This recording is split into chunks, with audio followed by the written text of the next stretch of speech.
we'll start the evening. What I would like to talk about today is what I'm going to call replacement therapy. It's a really simple concept. Again, it's just isolating our individual thoughts that are distorted, and it's the mechanism of replacing them. So I'm going to kind of go through a little bit of like a tactical plan on how we can reframe the way that we see the world, see ourselves, and how we are looking at our reality. Because again, everything is only perspective. If I was to jump into Deb's brain, the world's going to look totally different to Deb. If I was to jump into Ruta's brain, it's going to look totally different in Ruta's brain than in my brain. So that's something as well that a lot of times human beings don't understand, is that everybody's construct of reality is only where they are right now vibrationally. And when I say vibrationally, I just mean what you're calibrating at in terms of the quantum field. Okay? And when I talk about the quantum field, we all know science, definitely going through school, what we see here in our three-dimensional reality, as we go down through the layers, it becomes less and less and less tangible, to the point that all that really is the fundamental building blocks of our universe is a wave calibration. So we can think of it in harmonic tones. So when we think of music, the most distorted music, you know, even if like the experiments that were done on water, right? When very distorted sounds or distorted harmonies were projected on, you know, at the water, and those vibrational patterns basically crystallized in the water when they were frozen, you could see irregularities when it was a very distorted harmony, and when the harmonization of that projection was that of kindness, light, love, very harmonious tones, you're going to get these beautiful symmetrical patterns. Okay, so that's why the language of science is so powerful for us to understand the world in which we're seeing. Now, again, everybody has dealt with different levels of inner turmoil. Maybe it's panic, maybe it's shame, maybe it's guilt, maybe it's anger, okay? And sometimes it's all of the above, okay? And so the goal of this entire course is for us to isolate the thoughts, dissolve them, and replace them with thoughts that will calibrate to creating a destiny for us whereby our reality becomes heaven on earth. Okay? Because that is a reality and a possibility within the quantum matrix. But we have to understand how to get there. Okay? Now, first thing that we're going to go over, it's time to heal your inner world. What is our greatest obstacle in life? Our greatest obstacle is to overcome ourselves. That's the only mission that you're on. Everything else that you project is incorrect. The only thing each and every one of us needs to do here is conquer our own inner world. And once that is calm and peaceful, everything else around us will calibrate to that. Okay? In truth, our greatest obstacle is to overcome the world and our collective belief that the world is an unfriendly place and the universe at large is in some sort of battle. Okay? That is the single most destructive ideology that mankind has ever created. This waging battle of good and evil that permeates the universe, and we've all grown up with that story in the back of our minds, but it is fundamentally incorrect. The only thing that we are battling is our own distortions. Now, we can give them a label of evil if we like, but we're just doing ourselves a disservice, because what we're doing is we're splitting our mind. We're taking our mind, and instead of only seeing light, love, and beauty, we're distorting it to create the secondary reality of evil, bad, and all of those things. It's always on a spectrum. And I know for a lot of you, as you're joining this course, you're going to say, well, but all of these terrible things have happened to me. I've gone through traumas. I've seen this darkness. Bad things happen to me. And I'm going to say to you, bad things also happen to me. But that is living in the past. And what you have to understand is all there is truly is now. So I want you guys to actually take real stock of where you're sitting right now. You've never, ever been anywhere else but now. We're now, we're now, and we're now. It is only now that ever exists. So residing at any point in your past will distort your now and your future. And that is evolution. So even if we think about the dinosaurs or very, very primordial organisms, that was a now that did exist. It was very fundamentally simple. And as you go up through the ages, when we look at the different chaotic cycles of the planetary history, okay, definitely we have seen some very animalistic periods. We are going into an evolution in our human life of now, where we're separating ourselves from these primal energies, again, the very, very basic, survival of the fittest, Darwinistic principles. Humans over the past cycle have been evolving out of this. Now I'm going to put that even more into context with all of you, because you are experiencing this evolution in your now. How is it cropping up for you? You're going to have panic. You're going to feel overwhelmed. You're going to feel like you want to crawl out of your skin because you are shedding a skin. You are shedding the old ideology of survival of the fittest, and you are now being challenged by all corners of the universe to adopt a new ideology. And that is one where we're returning to a singularity, okay? And if we think about all of the world religions, this is the fundamental principle, okay? That there is a singularity that offers us one unifying, permeating, eternal truth. And that is love. And that's all there is. That is the only energy in the world that can ever be self-sustaining and can ever be eternal. Everything else that is not in line with the calibration of love or the actual energetic frequency of love is what we would call entropy. And do all of you guys understand what entropy is? It is the state by which all matter will basically dissolve into nothing. Things that are not in energetic order in the universe will eventually break down. They're unsustainable.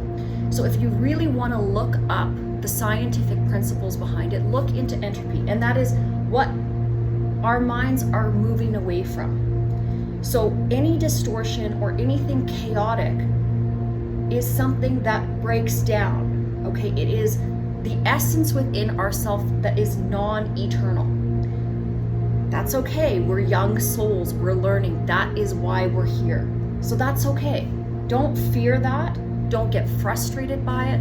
Just understand that it is part of the process and you're shedding the skin. And, anytime you are in a process of growth and evolution, there are some growing pains. Again, anything that led you to this course, I think everybody here would have felt a bit of a calling to it. That's because you were ready to receive this information. Otherwise, there's no way that you would have calibrated to this. You would have looked at it and said, not for me. And that's okay. Everybody that's at that stage that says, you know what, not for me, they'll get there when they get there. So you don't have to overanalyze it, and we don't have to ever judge anybody else where they're at. Okay, and I'm going to get into that a little bit later. Now, basically, again, believing that the universe is a friendly place. Everything that is sustainable is eternal. It's rhythmic. It has its expansion and contraction. And then, we hear, as above, so below. That is very correct in terms of the scientific teachings as well. So when we think of the universe expanding and contracting as it does in these cycles, it's similar to the way that our lungs expand and contract. We have similar rhythms to the earth, to the solar systems. All of it is very, very similar. It just will be on a scale between the macro and then the micro, as we kind of move along that scale. Now, the other thing that is innate to the universe is a pulse. Just like our own heartbeat, there is a rhythmic pulse that is eternal to our universe, okay? And that's important as we start to disseminate this information and utilize it for self-healing. It's really important that we understand the connections between everything that is and everything that we are. Because what has caused each and every one of us to be disconnected is just that. The forgetting, the element of forgetting who we are and where we came from, and that we are safe and we are whole, okay? Now, the question, why do we think that the world is unkind? This is a specific issue with our collective consciousness again. We have this dream in our head that this world is an unkind world. Now, is it playing out in a holographic fashion everywhere in front of us? Yes, it is. There's lots of examples that we can find and we can say, well, yeah, this is an unkind world. That happened, that happened, that happened. But what I am going to challenge you to do throughout these sessions is to shut your mind off to those things. Because there is a period that you will notice a transformation of self, a precipice you can embark upon where you create your own reality. I know it exists. I can teach this course because I have done it. I have experienced it. I have walked through an energy field into another calibration of an energy field where I felt different, where I experienced no fear. There was only love. There was only safety. And it was, an extended period of time. I didn't take any psychedelic drugs to get there or anything. It was just where I was calibrating, for an extended period of time. Now, I've gone into these states several times in my lifespan, or in my now, I guess you could say. And so again, I can teach it because I've experienced it. Had I not experienced it, it would be incorrect for me to talk about something that doesn't, has not existed for me, okay? And the trouble is, we believe at some level that we are not in control of our own brains. This is the biggest misconception we have. We think that our brains are going to take off like a runaway dog and not come back to us. This is not true, okay? We have a 100% control of our brains. We just don't know it yet. And it's not just our brains. It's actually our aura, okay? So I'm going to explain to you what the command center is, how it's connected to the heart center, and how we can use the two as mechanisms to heal the entirety, mind, body, and spirit, okay? And so the trouble is, you have trained your brain like a bad dog not to listen to you. These are the principles you have been following your entire life. So it's not surprising that your brain is not listening to you. You basically are dragging around a bad dog with you all the time, and it's misbehaving and it's not listening, and you're letting it get away with everything it does, okay? You could also call this bad dog your ego. There's many names for it, but again, this is the whole idea that we're trying to learn, is to make that dog submit, and we are again the master of that dog, okay, or that brain. So how do we overcome this? And again, it's really important for you to start creating a reality where you believe that Earth is a safe place, that you are okay here, and that the world is set up to be be friendly to you. If we take away the human element and we exist in nature and we are out and the trees keep growing and the sun is shining and we see, it's sustainable. What was here and created for us is sustainable. Now we have made it chaotic and we have projected a lot of our distortions onto the world, and that's why we see a chaotic world. So as each and every mind heals, the world will become less and less chaotic. So every bit of work that you're doing, it has infinite impact. So again, in terms of calibration, when you understand the principle of the vibrational laws of the universe, a positive calibration is infinitely more powerful, like infinitely more powerful than any lower vibration. So just to understand that, okay? And understand that when you have a negative thought, yes, that negative thought will permeate. But if you have a positive thought, how you're actually correcting and interacting with the quantum field is much more powerful. Now, we could take this back into theology, things like religion, okay, where they talk about the gods or they talk about higher beings, celestial beings. That is a human way of understanding the perspective of beings that have been able to calibrate at a very high level. Basically, their aura, their knowledge, their knowing never defaults to a distorted state. And so their power for creation is much beyond what we experience here on Earth. Don't worry about that. It's probably not going to be something you bump into while you're on planet Earth anyways. But if you understand the underlying principles of it, it will help you understand your reality and have a way to benchmark your success in terms of the entirety of your existence, okay? And again, I think I've kind of went through this idea that the planet is our Garden of Eden. It is a wonderful and magical place. Now we have to direct ourselves to those pockets of wonder. We have to be able to take ourselves away from the things that fracture that, but that's what I'm going to get into and be teaching you guys this evening. Okay, so things to do, the first steps, the elemental steps, if you are having panic, if you are having rage, if you're having any of these negative emotions, overwhelming feeling, an equilibrium that's not balanced, okay? One of the first most important things you need to do is get out into the sunshine. There is a reason why the light is healing. It is the photon patterns that we are transmuting into our cellular structure, okay?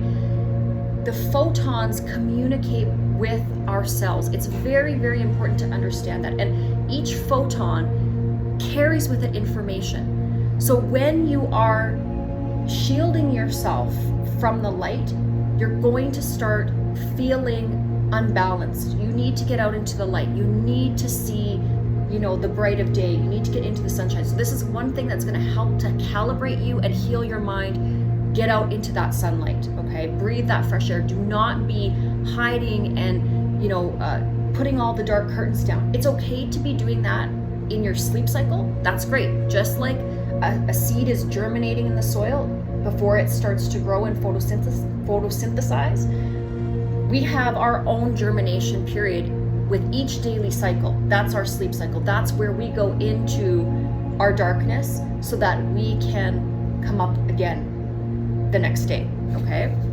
Now, again, just really making sure that we're not buying into this ideology that's been created by the popular media of stay out of the sun, sunblock, sun is bad, sun is cancer causing. Yeah, you don't want to slather yourself in baby oil, that's correct, right? But we need to get out in the sun. We're not actually what happens within our eyes, which are very, very sophisticated little machines that help our entire body calibrate. Those photons need to enter our eyes. We need to see that information coming into our body system, okay?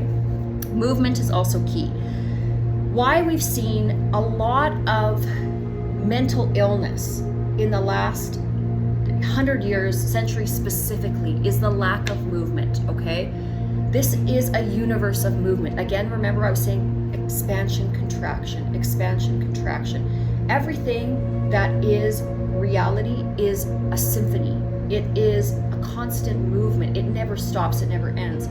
So we also have to pay attention to our body system. It's designed to have movement throughout the day. And the way that each and every one of our cells detoxifies itself is through motion, is through oxygen. I know everybody that understands hot tub chemistry will know that you need oxygen through that water to purify. It is the same for your body, okay? It is that oxygen that is going to purify our cellular structure. So it's very, very, very imperative that we're getting that movement throughout the day. I suggest if you are in an acute healing period in your life cycle and you need, some serious mental health help, 3 to 4 hours a day. And you're gonna go, what? I can't go to the gym 3 to 4 hours a day. That's not what I mean. I mean, clean your home. Organization will make you feel beautiful, but move around. Get used to doing tasks. The more that you're task oriented and not sitting there staring at a screen, the happier you will feel. And we'll get into the screen and the device stuff a little bit later. Walk your pet. If you have a pet, walk it a couple times a day. It will make you feel better. It will make you feel alive. Go for a walk with headphones. And why I'm gonna really dial you guys into the headphone idea is that our ears are specifically connected to our neural networks and they affect us greatly. So headphones, especially if you are at a stage where you're like a cat on a tin roof and everything is kind of coming into your aura, you can block out that one part of your body system and be pushing in harmonious tones.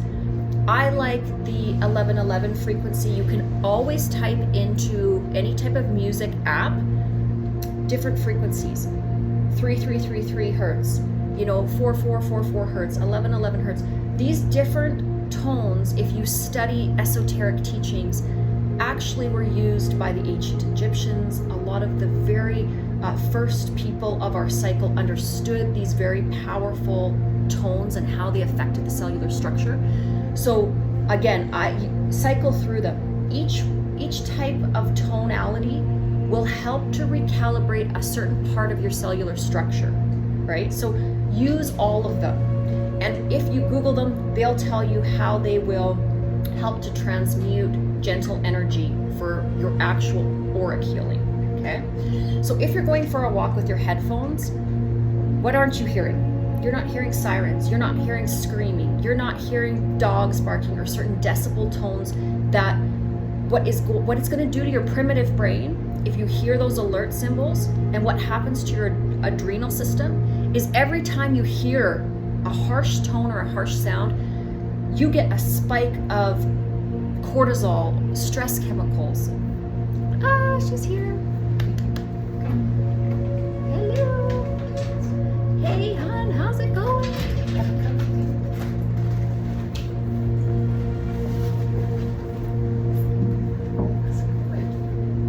Okay. All right. So what we were talking about is some of the things that we're gonna do to help balance our aura, okay? First and foremost, having the innate belief that everything here is safe, okay? This is super important for us to understand, because when we have this not correct perception that this place is unsafe, we start to feel these overwhelming emotions. So again, I'm gonna start with get out into the sunshine. I know we talked about that, the photons coming in to our body and how that's gonna help heal us. Movement, we talked about that, okay? Now, again, the headphones, I don't wanna stress enough how important this can be to changing everything about your life.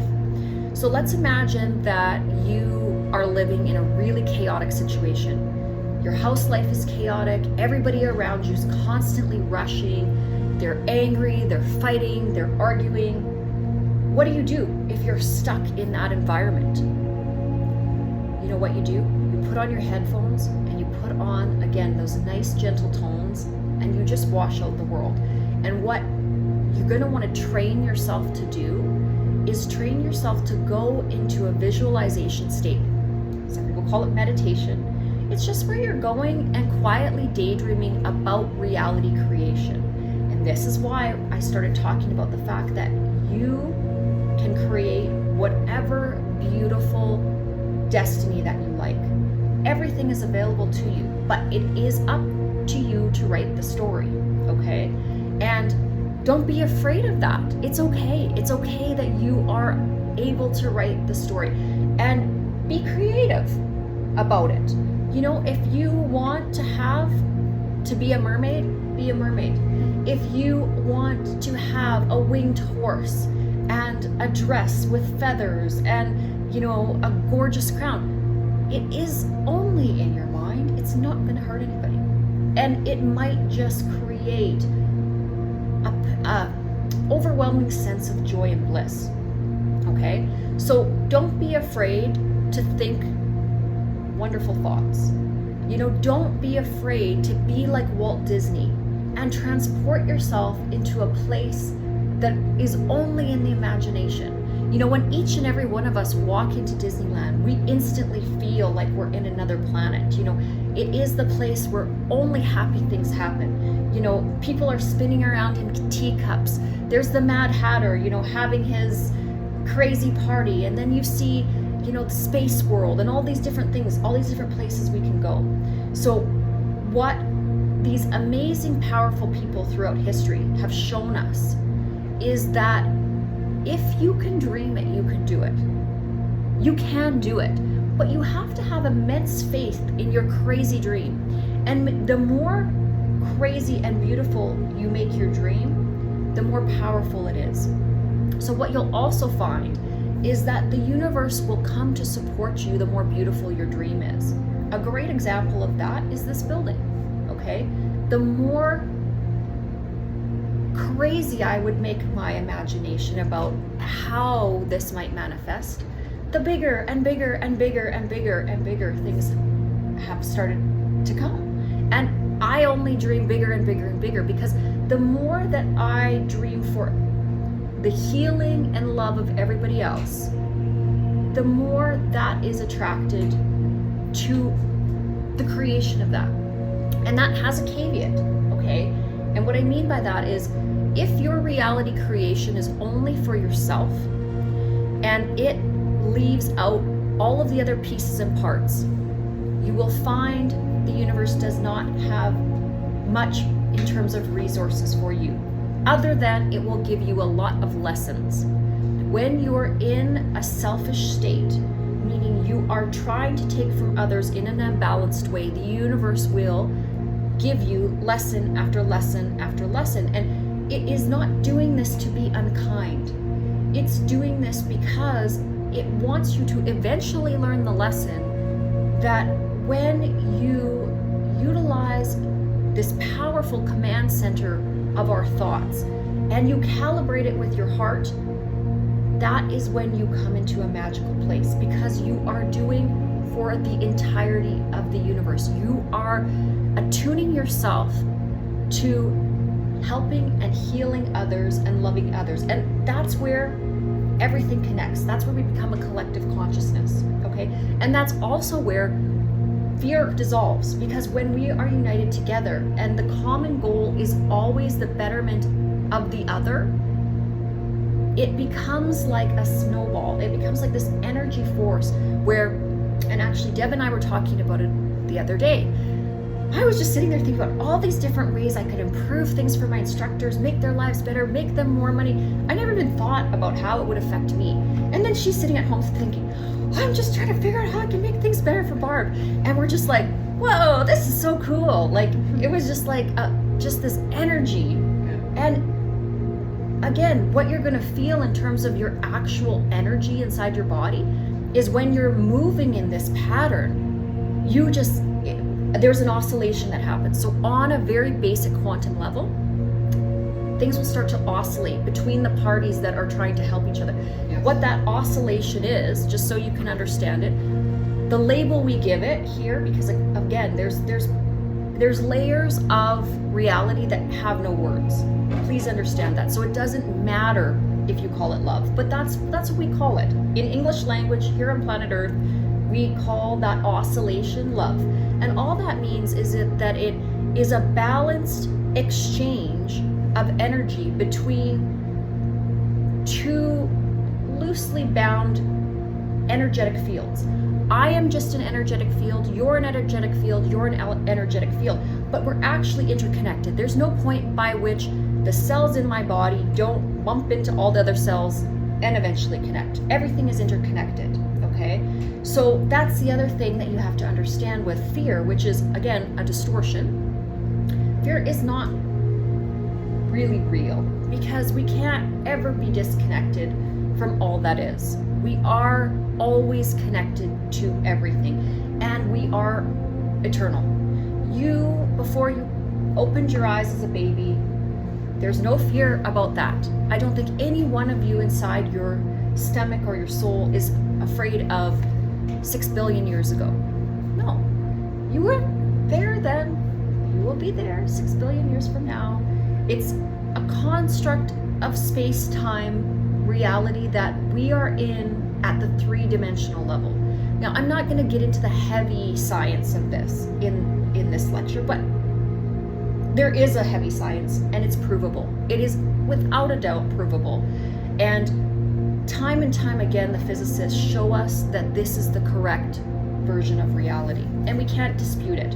And the reason that this is so beautiful is that it is allowing us as a global community to heal the distortions of disharmony. We can actually look and say, yeah, but can we prove that? Yes, we can. Yes, we can. We can prove that. And we can prove that when we come together as a human family and community, that really we are all the same inside. There is no difference. And there's also no difference between the human family and all other life. Okay? Now, my next one, very, very important. Surround yourself with good people. This is what you can do for yourself. Do not surround yourself with chaotic people. That doesn't mean they're bad people. It just means that they are emanating or emitting a high volume of distortion. How is that going to affect you? It's going to pull you down. It's like a little vortex, okay? The more negative the person, the more beings it needs around it to stabilize. The same thing with the molecule. The more unstable, the more it tries to stabilize itself. It does so though by taking your calibration and lowering it. So when you are calibrating very high, so what that means, when you feel joy, happiness, love, you don't need to attack anyone else. You don't need to steal their energy. There's no dominance needed because you're in perfect equilibrium. You are just actually, once you get into that zone of calibration, you're actually starting to emit power outward. And that's why it is so much more powerful.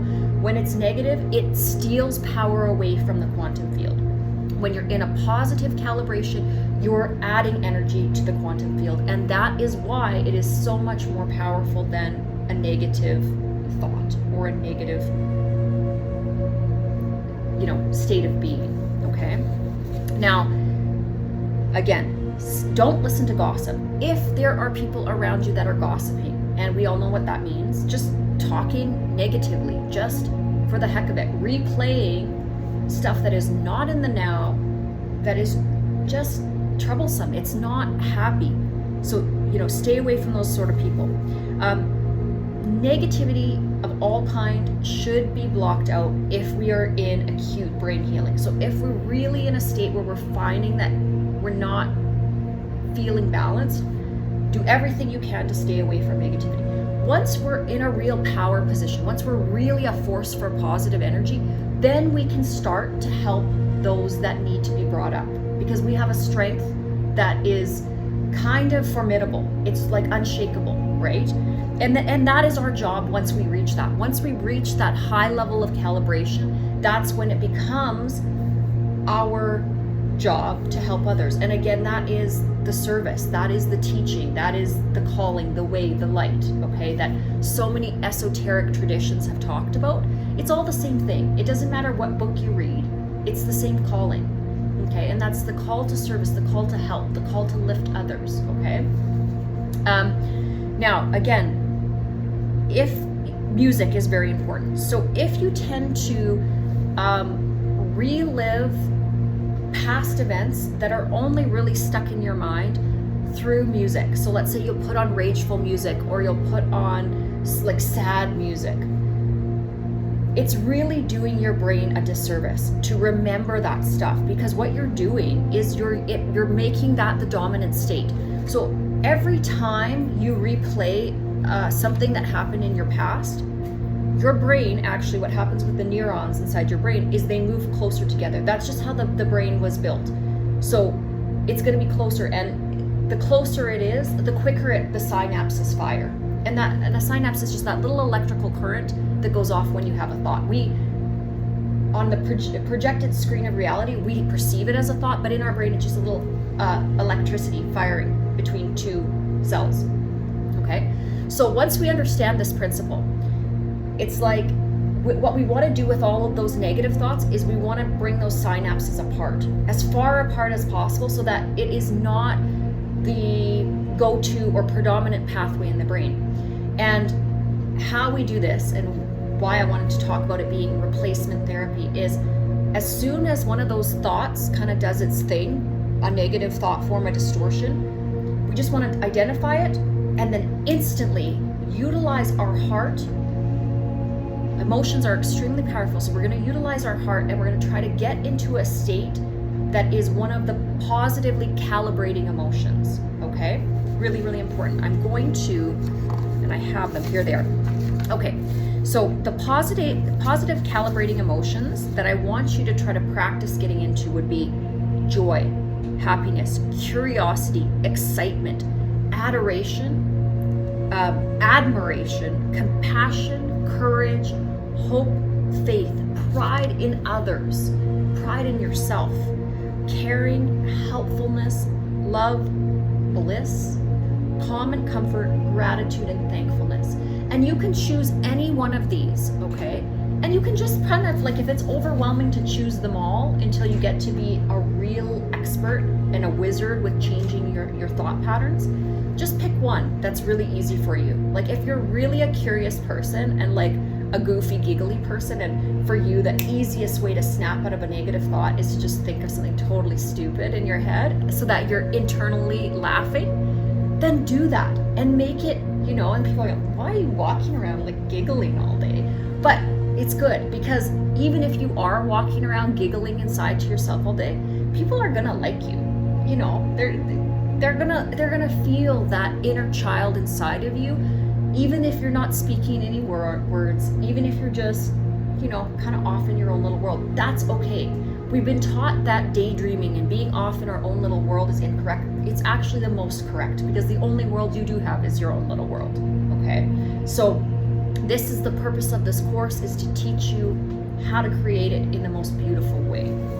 Now, making sure that we avoid this list, okay? And these are the ones you're gonna watch for. When your two little synapses, that little electrical current inside your brain starts doing this, immediately you're gonna, like a bad dog, you're gonna think of it and you're gonna stop it. And you're gonna say bad, you know, in your head, right?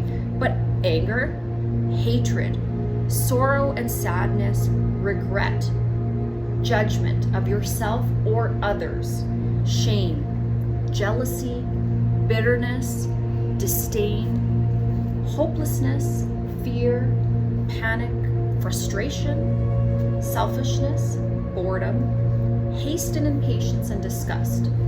Okay, there are others, but those are the top ones to really pay attention to, because again, you're the only one that's living in your head. I don't want to live with that list. I have no patience for that list. I have no tolerance for it, and I don't like it. So when it starts to permeate up into my consciousness, again, I just understand that I am training, little Barbara. And that's, everybody's going to have a different way of seeing it. Myself, I talk to my command center as a child. It's little Barbara, and we're just going, it's time to change that thought. It's okay to talk to yourself that way, okay? Again, we all have an inner child. We all started out as a child, and then we kind of morphed into these crazy, frantic adults. Now, it doesn't need to be that way. Actually, our most eternal state is childlike. So, and again, too, the way that we've been taught is actually quite incorrect. If you look at the most enlightened spiritual beings in the universe, they are like little children. They are goofy, they are funny, they are silly. They are not standing there watching and judging and hurting and creating more. That is only humans misthinking. It does not exist like that on the eternal plane. It just doesn't. So the whole idea of the rebirth is just you remembering your innocence, remembering that you are that eternal child inside. So it's okay to talk to your command center in that way, okay? And to think of yourself as a vessel, okay? This is a vessel. We've been given a brain so that we can understand ourselves more completely. And is that a bit of a tough job? Yeah, it is. And that's why we're not amoebas, okay? That's also why we're not mice, and we are no longer fish. We are now in a human form, and this is our life this time around, okay? So for all of its complexities and all of its wonderful craziness, embrace the journey that you're on and take it head on. Realize that you are here as part of your own evolution, and that is a good thing, because anything that exists in mediocrity or is stagnant is not creating. It is not creation. Creation is ever evolving. It is ever more beautiful. It is ever more fantastic. But to go through this metamorphosis, we have to understand it at a deep level. And that deep level and what Earth gives us is contrast. So instead of the battle of good and evil, I want you to reframe it for yourselves, okay? This is not the battle of good and evil. It is in grace and mercy, contrast by which we learn more deeply. That is all it is. And so when you're in a period of heavily understanding the contrast, that is when you're in real growth. Does that make sense to everybody? So what is contrast? Contrast is that list I gave you: hatred, anger, sorrow, sadness, judgment. It is what we come to understand the other states by. We come to know it by its opposite. Sometimes that's how we learn. We learn about love by learning about what it is not. That's how we identify it in our auric field on a deep level. That is what creates wisdom within us, so that we can evolve and become and move into a different state of existence. Okay, but if we don't understand these lessons, and if we were allowed to exist with just this beautiful creative mind, with all the chaos that could possibly happen before we make a really core choice point within our souls, it would be a chaotic universe. So these mechanisms are put in place so that we can understand who we are and where we're going before we hit that next level, okay? Now, I was kind of moving around a little bit with my notes. I'm gonna go back to surrounding yourself with good people. Again, we went through the music thing. Keep it beautiful. Classical music, classical tones. I know you're gonna say that's a bit boring. Yes, you can listen to all of the other music at certain periods of time. But when we're trying to heal our brains, that is going to be the most harmonic tones for brain synapse healing. It's been proven, okay? We can scientifically prove this, so let's use the science to our advantage, okay? The other thing too is yelling, fighting. This is important as well. If you get into high tension interactions with other beings, yelling, fighting, a lot of that kind of thing, it's going to be very damaging to your auric field, to the actual magnetism that is created around your body. We all have this magnetic field around us. If we understand the principles of the heart and how it works, our heart actually is the organ within the body that creates that magnetic field, just like planet Earth has a magnetic field, okay? And so understanding that when our heartbeat is erratic in the sense of fighting, negativity, anger, it's going to affect your auric field and the whole magnetic field around your body, okay? And others will feel that. The more empathic you are, the more you're going to feel it. So if you're really highly sensitive and really highly empathic, then people that are in a distorted state will really highly affect you. And so you need to protect yourself, and you need to understand that and cocoon yourself with good people. Now, the media. The media can alter your consciousness. The media has been altering our consciousness for decades. Now, I don't want you to get on some sort of conspiracy theory here and like it was all drummed up to hurt us. No, it was part of our evolution, and I'm going to tell you why. It's what has created global interconnectivity. So it was created for a good purpose. It was created for our evolution. No idea can be transmuted into any mental construct that is not ready for it. Does that make sense to you guys?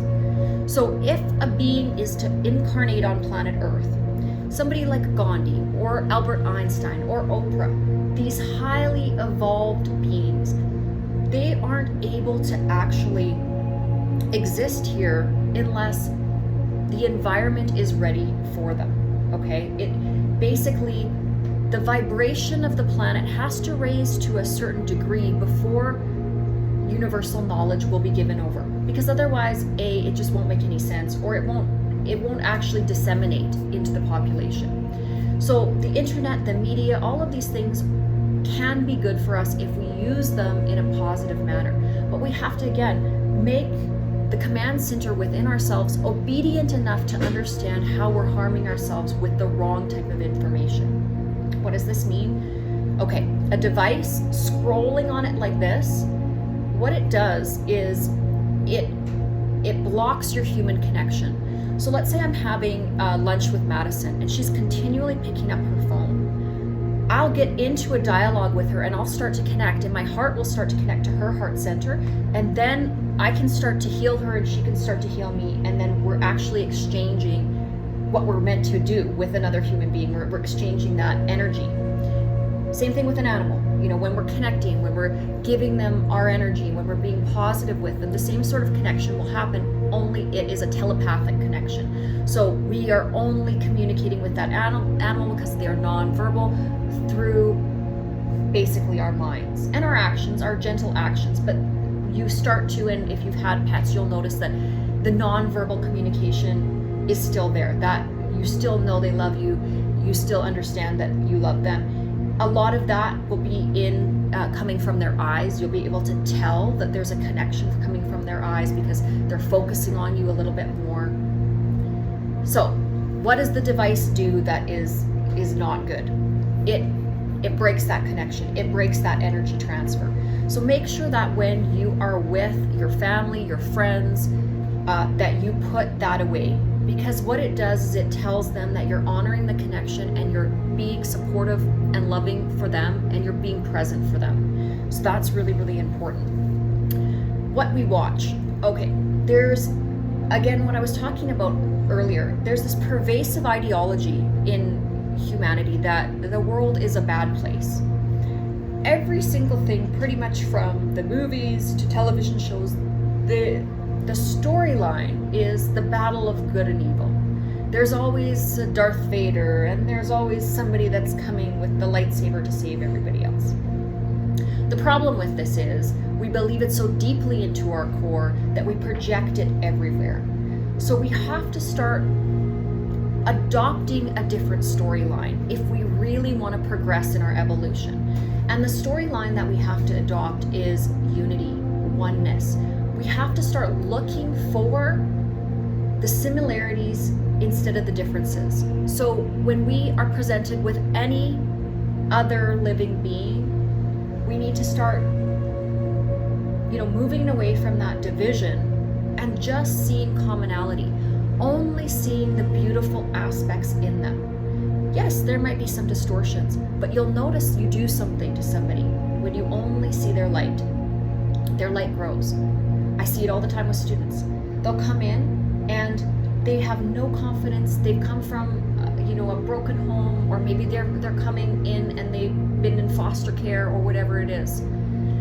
Nobody has ever seen the light in them. Nobody has ever paid attention to what is beautiful in them. And instantly, when you have a whole bunch of people come around you and only see what is beautiful, that's all that starts to grow. That's it. Because all that being sees is a reflection of their own beauty everywhere. It's reflected in all of the faces and all of the people around them that are seeing that reality. And so that's how we can bring this celestial energy down to the three-dimensional aspects. Now, I know a lot of you guys will, kind of teeter on the idea of the fourth and fifth dimension. I know it's theoretical in terms of quantum physics. We, through different equations, we can prove that it's likely there, but we don't necessarily see it yet. Again, it's something that I'm going to tell you we have already moved into the fourth dimensional reality. We've already started to create a roadmap towards collective consciousness. Why this is good, okay? And I'm going to explain to you also why it can't be created in the lower dimensions. What collective consciousness is it is an energetic quantum network between all minds, all living beings. It is like a web supportive of all life. And once you tap into it, everywhere you go is immensely more beautiful and safe. You can't even reside in fear once you've crossed that line, because it's non-existent. It's a very calm equilibrium. It's where we start to feel bliss and nirvana as our constant state. And sometimes people get afraid of this because they're like, oh my goodness, once I hit nirvana, there's nothing left for me. It's only just going to be happy all day. No, there are many more dimensions above that, so you don't have to worry. There's no worries. You don't have to worry about it. Now, the reason in the lower dimensions we don't see that connective consciousness happening is because of the chaos. There is no connection. The only dominant ideology is service to self. And so when we are in that service to self state and we're disconnected, that is where a lot of these attack thoughts reside. But as we raise our thinking and as we become interconnected, our family grows and grows. And as the family grows, or as our unity grows, it becomes more and more pervasive and more powerful. But powerful in a way that is kind. It's a power that is so controlled, so constant, and so balanced that it can only be kindness. It can only be that. That is the only thing it can exist as. There is no negative fluctuations in it whatsoever. Okay? And that's what all of the world religions teach as the God principle. Okay? It's been mistaught. It wasn't in the beginning, it wasn't mistaught. But over time, those leaders, the monarchs, the people in power that were in the state of service to self changed some of the teachings. And they imposed fear on the teachings, and they imposed principles that negated division. And so we became to fear these principles, and we started to be shameful, and we started to be afraid. But that's the whole goal, is to come out of that and to just have a completely balanced command center and heart working together in sequence and supporting all other life. So again, please, please, please be very conscious that you're not giving your brain this negative storyline all the time. Just turn it off. It's not going to be useful to you. Don't watch horror movies. Don't watch, true crime. All that stuff is clogging your neural network with just bad stuff. We want to get to the point where your brain doesn't even conceive of violence. Your brain doesn't even conceive of attack. It just will not exist. It becomes such a dim light within everything that is beautiful and shining within your brain that it's all that can exist there. Now, again, I was talking about putting aside your fear of others. Now, again, really creating a dominant ideology within yourself that all nationalities are beautiful. All types of gender or sociological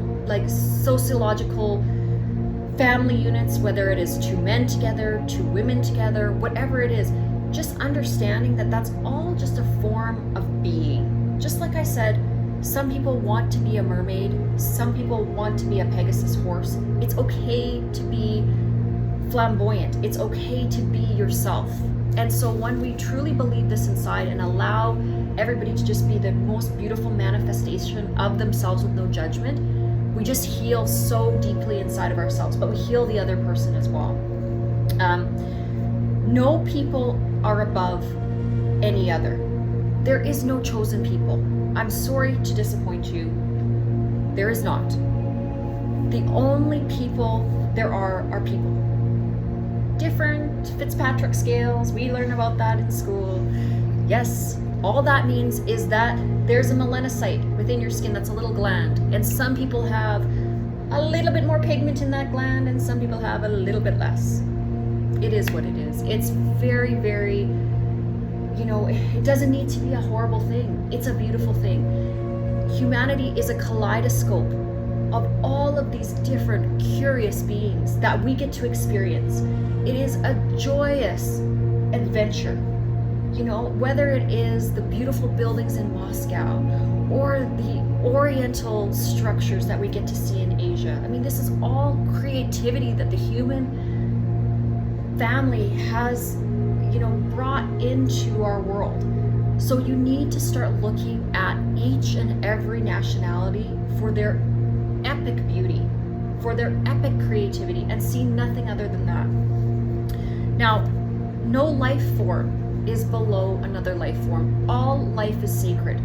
The true nature of the universe believes this, okay?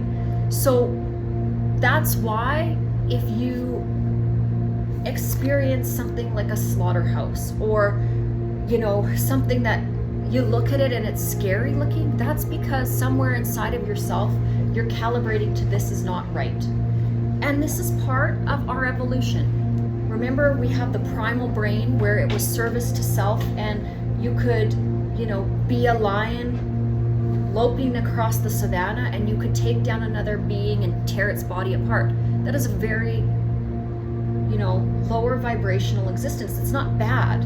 It's a state of learning. It's a state that all of reality goes through to learn. But we have evolved past that, and we have the ability to now have compassion. So once we have imbued our own soul structure with compassion, we must eradicate any damage to life that we see. Now, I almost find it humorous when teachings say we're going to slaughter an animal to honor the god. This makes no sense. We need to sacrifice our own taste buds to honor life.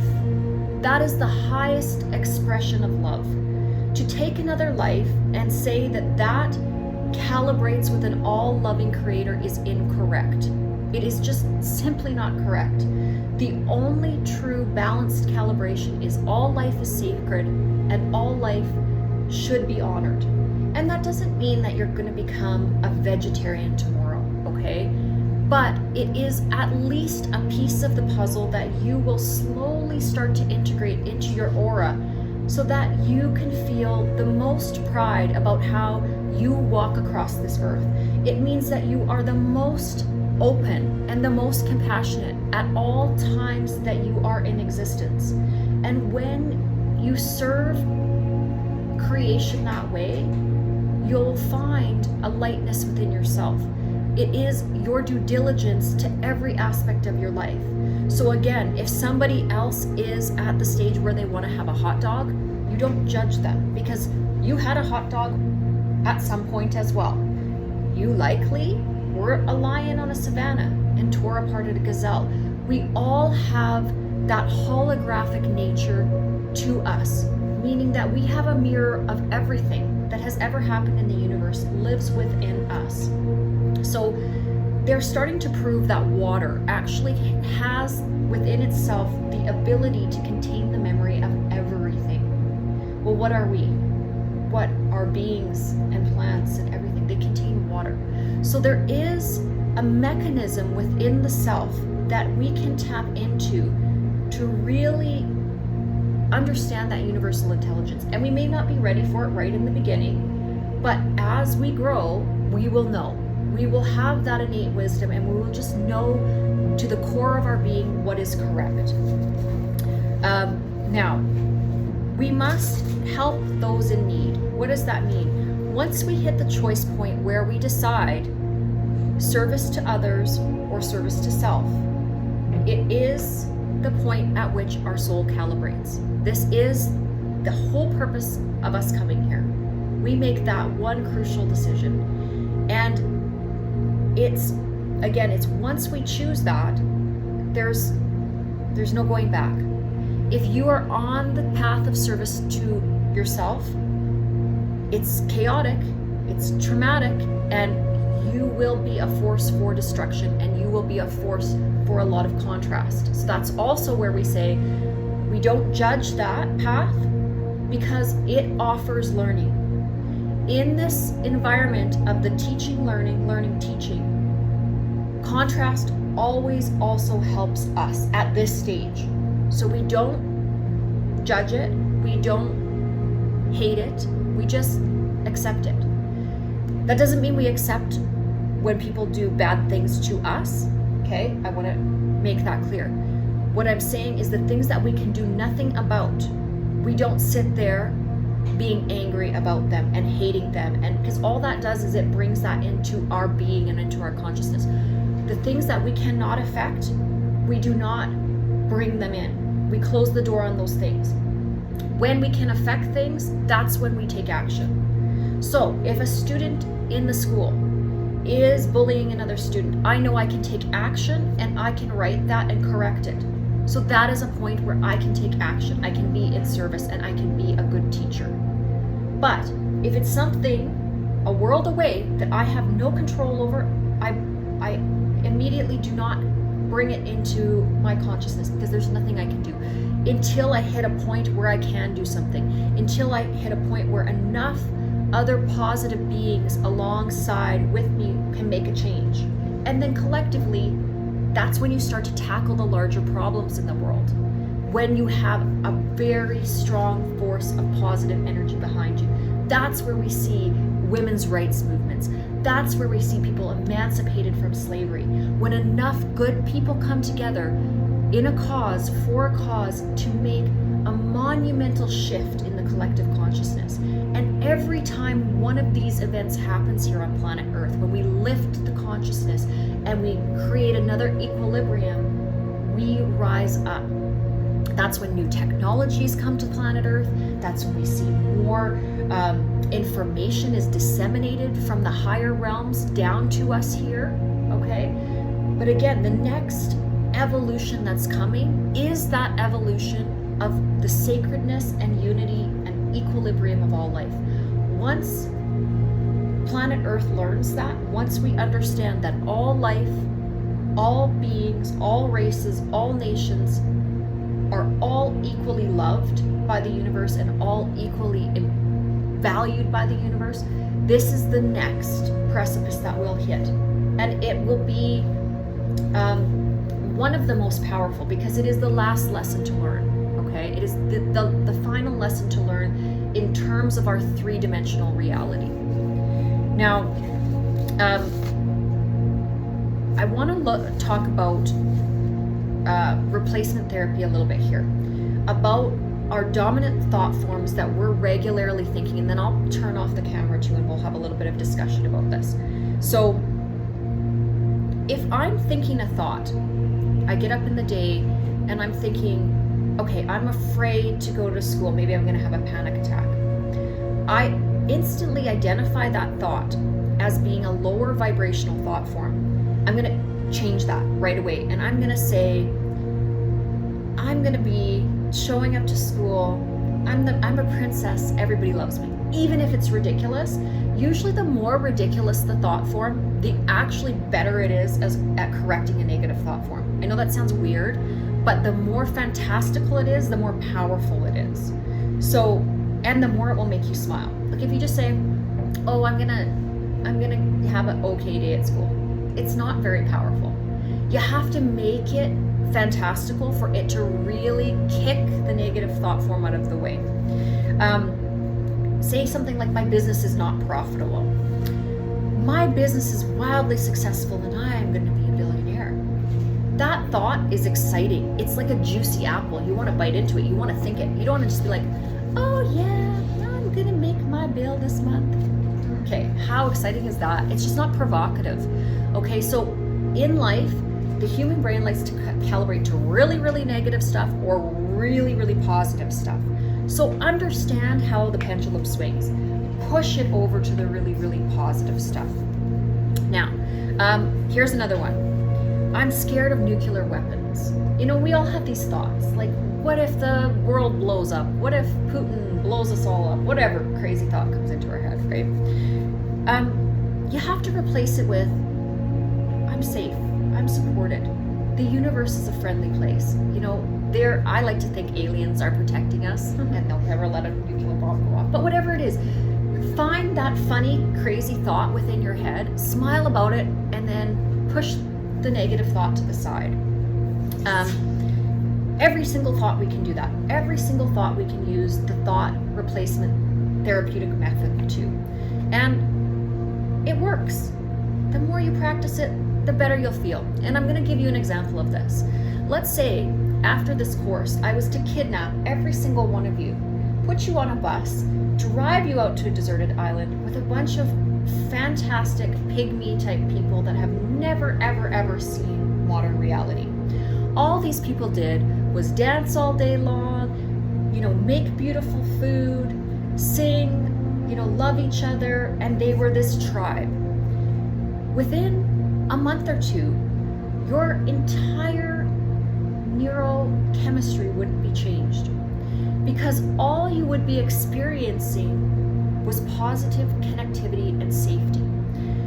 So it is incredibly easy to change our neurobiology, but sometimes the circumstances have to be a little extreme to get there. We can't just all zoom over to, you know, Fantasy Island, but we can. And the way that we get there is through our minds. It's through our power of creation. We are the only species on planet Earth that has the power of imagination, and that's not a mistake, and it's not a coincidence.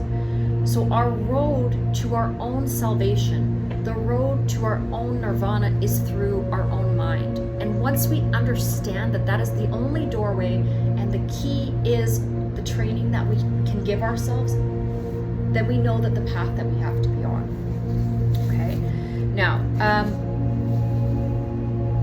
rushing around an organization. there's going to be things that you have to think about in terms of your own chaotic state and how you affect others.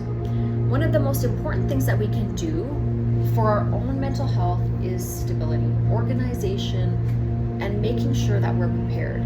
When we're prepared, when we're up early, when we arrive early, when we're organized, when we have the ability to drive slow, be slow, not be in chaos, we change our physiology.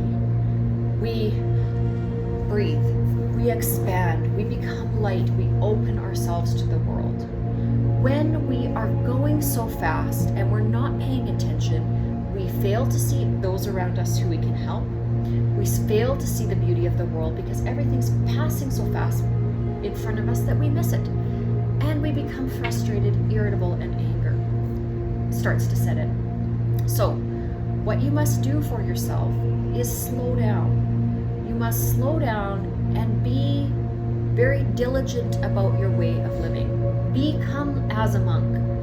Set things out for yourself. Be prepared. Have everything in organization, because everything that is out of order or in disorder are those little snag points within your day that knock your mental health off the keel. When you can't find your keys, when you don't have food in your fridge, when you're running late for work, when you didn't do your laundry and you can't find a shirt that doesn't smell bad, all of these things just pile up and it becomes overwhelming. So be your own best friend and take the time to put your world in order so that it unfolds beautifully in its now. Yes, it takes work. I'm not going to tell you it is not work to organize your world, but it's movement. As you organize these things, your body's in motion. Your body's in movement. You're going to feel proud of yourself. You're going to feel accomplished. You're going to feel purposeful. All of these little tiny things help calibrate you into an organized state. The universe is organized.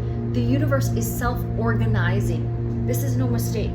The universe wants to welcome you into its eternal state, but it needs you to have a predominant state within your own aura of being self-organized. It does not want chaotic energy. It's not going to not love you if you're chaotic, but it will keep pushing you to recalibrate to that organized state until it becomes your dominant aura, okay? Now, this is kind of coming to the end of the course. We're going to start and talk about some of the stuff that you guys have been going through, see if there's anything we can kind of inspire each other with through the week. But I want to remember and remind you of one of the wisest beings that has ever incarnated on planet Earth. Gandhi is one of my favorite all-time human beings that has ever walked planet Earth. And he said, your beliefs become your thoughts. So let's just think about that for a second. Your beliefs become your thoughts. Your thoughts become your words.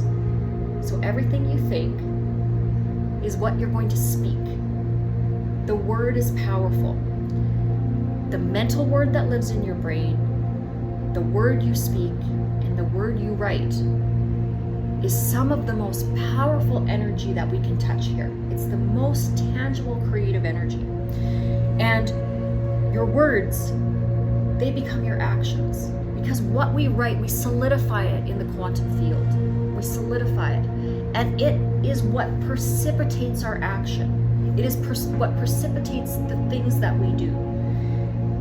Your actions, they become your habits. The things that you do as your actions become habitual because we are creatures of habit. And if the actions that we are doing are constantly chaotic, then our habits will be destructive. So we really need to pay attention to that. Your habits become your values.